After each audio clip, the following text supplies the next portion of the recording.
Well, it's time for to do some spoiler talk on the Catching Fire film. Now, I'm going to be doing mine kind of a little bit different. I'm not going to go into complete depth of it. I want to try and keep some of it kind of hidden, but I'll talk about three main points that I think is really beneficial to the main film, but also might help toward, that'll be kind of like that'll build up towards the next film. So without further ado, let's get started. Point number one, the love affair between Katniss, Gale and Peter.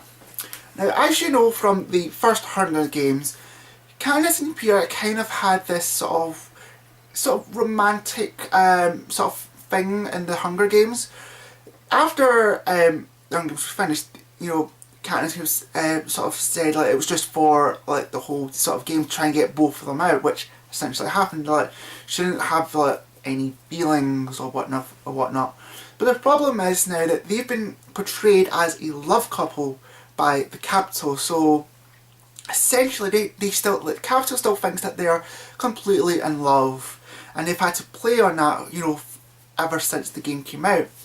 And Snow kind of comes out as what, you know, he wants them to convince that they're truly in love and all that kind of jazz. But it wasn't until kind of after Hamish kind of said that it doesn't matter whether or not if you two break up or not, you two will still be forever tied to the games. Like, you will never be able to kind of leave it. Anyway, so they two can more or less kind of be stuck together, like, no matter what.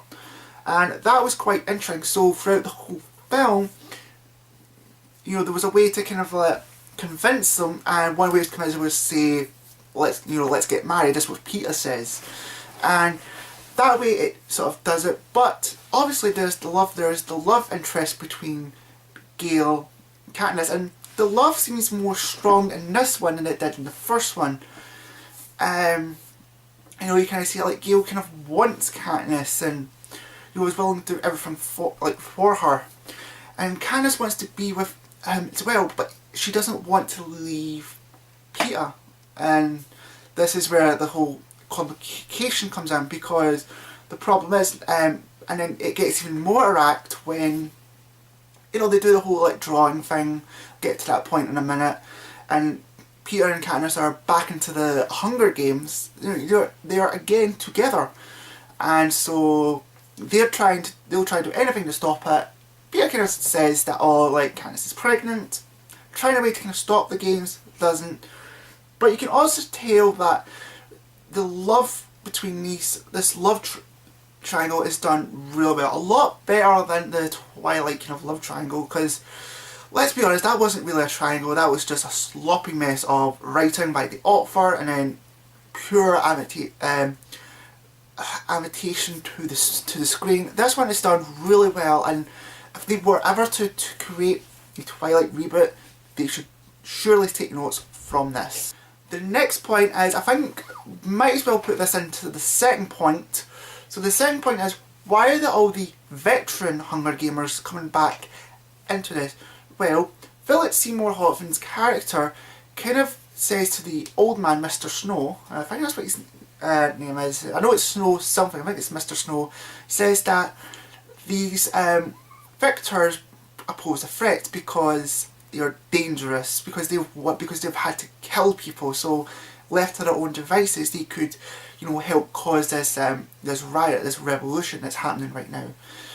So he has the idea of bringing all the previous, you know, kind of like the Hunger Games quarter, you know, where past victors face each other, and you can honestly see the trauma on Katniss when she hears this. Like, she runs away because she realises she has to go back in, because like she's the only female to ever win it, and it's kind of like that sort of thing. And the thing is, when you see it, this isn't like the first Hunger Games. Like, all these are killers. They're not natural born killers in a way, but they've been developed. They became killers or become them.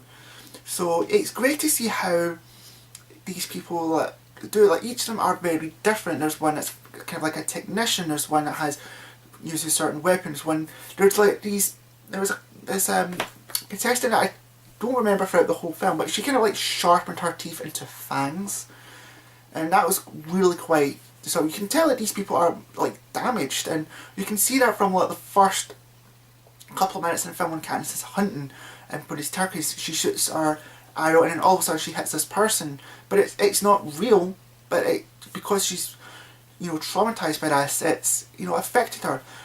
But also you see how these people are become sort of killers. When Katniss does her whole training regime with her arrow, she's killed like all these kind of like programs, and it's done very swiftly. Like, you know, she's become like a killer, a hunter. So that's why they pose a threat. It's interesting, however, because, and why they did this, because the Hunger Games itself is 10 times more deadlier. There's this whole like poison fog that comes along, which literally poisons people within contact. There's a point where they kind of like they take like the starting stage and they sort of spin it around, and then there's like fire. Then there's even like the sort of chimpanzees, or not very big mean gorillas or monkeys, and all of a sudden they start like attacking sort of them. Big like waterfall, and there's like force fields kind of like everywhere to kind of like sort of destroy, you know, sort of kill them very quickly. So you can see that this is more dangerous, and the hint of survival is much more fitting. And a lot of people might be asking, so what happened with the end? And that's where the next point I'm going to talk about. So the third point and the final point I want to talk about is, why does everyone believe that Katniss is the hope that they've been looking for? Because Katniss did something in the Hunger Games that no other contestant probably would have never have done. When you got that little girl, what was her? I forgot her name, but the little girl that when she died, she didn't treat her like just any contestant. She treated her like a friend, and so she gave her like a proper burial, and that alone sparked the riots within that district. I can't remember the district again. It's and obviously things have now sort of changed because Snow has realised that this person gives them hope to the revolution, and you can see it everywhere. The Mockingjay is the sign of the revolution, and everyone believes that Katniss is the leader towards it.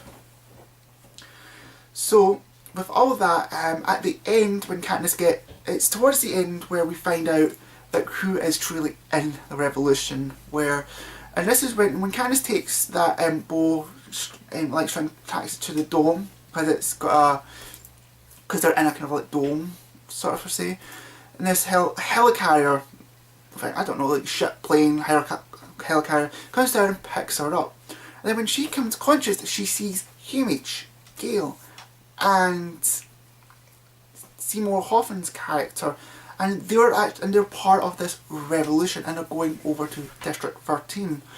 And Peter and the Axe Girl is still in the capital. In fact, they've probably been captured sort of by now. And Gale kind of like Katniss asks about District 12, and Gale, there is no District 12. The capsulized District 12, District 12 doesn't exist anymore. So now they're going over to District 13, and you know what? This is really, really cool, because this whole sets up for the next 2 films, which is going to be really cool. I don't know whether or not if I'm going to start reading the books. Might start doing that next year, because it's really interesting. But it's kind of like this sets up for everything, and you can tell there's going to be a really good fallout to everything on this. Well, that is my pointers. I don't normally do these kind of like spoiler alerts. Might start doing them next year on some films. But what do you guys think of the whole film entirely? Now you can spoiler away in the comments, because this is a spoiler kind of review kind of thing. So spoiler away, what do you really think of it? Do you think the love triangle is a lot better than the Twilight ones? Do you think there's going to be what do you think is going to happen in Mockingjay? And for anyone that has read Mockingjay and wants to comment and explain, comment away. Just do it So anyway, because I think it's really going to be interesting. A lot of people are just going to be looking up all this anyway with the power of the internet. But anyway guys, that is my thoughts, my kind of like spoiler on the Catching Fire. And until then, I will see you guys later.